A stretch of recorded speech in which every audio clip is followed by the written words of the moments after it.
So I held 2 piloting workshops in Akureyri, Iceland.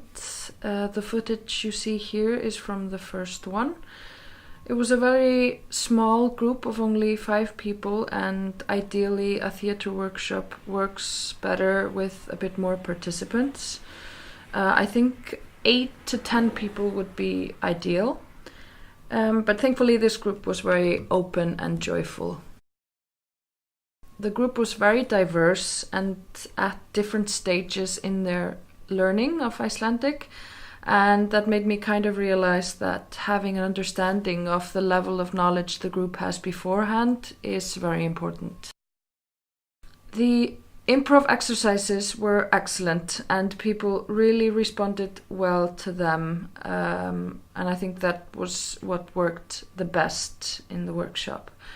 The best exercises were definitely the expert, where people talked continuously about a topic chosen by the audience for 1 minute. I was on the clock and they were very scared. They at first just wanted to speak for 10 or 30 seconds. And I said, okay, but then they all spoke for more than 1 minute and they surprised themselves. They knew a lot more words and were a lot more confident than they thought they would be. Við erum hérna komið með sérfræðing í börnum og hún ætlar að segja okkur frá börnum. Við skulum gefa gott klapp.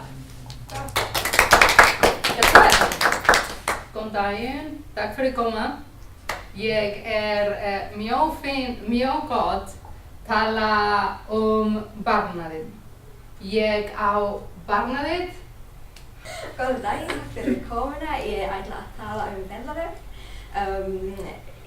Mér langar að fara utanlands mikið af því að það mjög interessant og gaman. Another exercise that worked really well was the gift giving, where you give a gift and you say what it is, using also physical improv and speaking. You decide what you're giving and the other person then has to respond and use that item or whatever it is that you gave. They were very happy with that exercise as well. Isabel, þetta snjóbretti.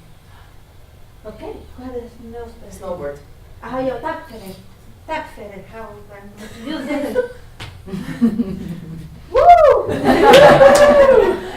And lastly, the classic improv where 2 people are on stage and the audience gives a scenario like a yoga lesson or a grocery store, and then the couple improvises until someone in the audience shouts freeze, and that person then assumes the position of one of the people on stage, and using the position the frozen person was in, he then starts a completely new improv.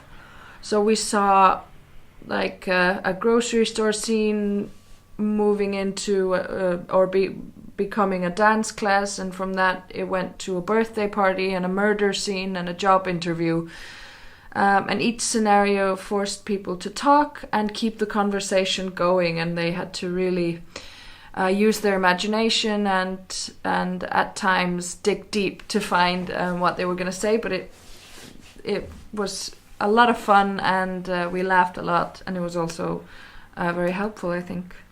The exercises aimed at pronunciation didn't go as well as I'd hoped, but however, in conversation with the groups, an idea was born that each person would bring a child's poem in and use that as a base to work on pronunciation, and then we could take it further and use that poem or even a short story and make it into a little theatre piece or do improv around the poem. And I think that would be very helpful because the groups are in such different stages at language learning. It's difficult to do a pronunciation exercise that's focusing on a group as a whole.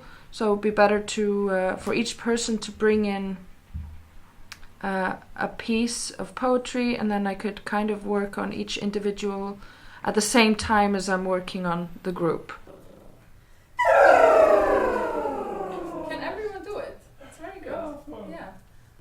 I was happy with the workshop. I think using improv, especially in language learning, is great for breaking up the typical classroom scenario. But most importantly, I think it works as a great way to gain confidence in just speaking and practice conversing in many different everyday and surreal scenarios. Hopefully this will be of some use for somebody. Thank you!